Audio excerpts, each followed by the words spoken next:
দাবি আদায়ে শিক্ষার্থীদের চলমান আন্দোলনে সমর্থন জানিয়ে আজ শুক্রবার কেন্দ্রীয় শহীদ মিনারে সমবেত হওয়ার ঘোষণা দিয়েছেন চিকিৎসকরা। সকাল 10টায় দেশের সব চিকিৎসক, মেডিকেল ও ডেন্টাল শিক্ষার্থীরা কর্মসূচিতে অংশ নেবেন। বৃহস্পতিবার গণমাধ্যমে পাঠানো এক সম্মিলিত বিবৃতিতে এ কথা জানানো হয়েছে। এতে বলা হয়, আমরা দেখেছি আমাদের মেধাবী চিকিৎসক সজীবকে হত্যা করা হয়েছে।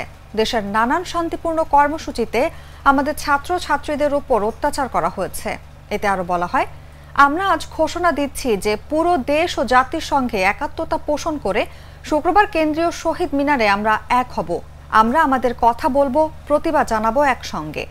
চলুন আবার এক হই আমরা দেশের ছাত্র সমাজের সব শ্রেণীর, সব পেশার মানুষের অধিকার আদায়, নিহতদের বিচারের দাবিতে, অবৈধভাবে গ্রেফতারের জামিনের দাবিতে।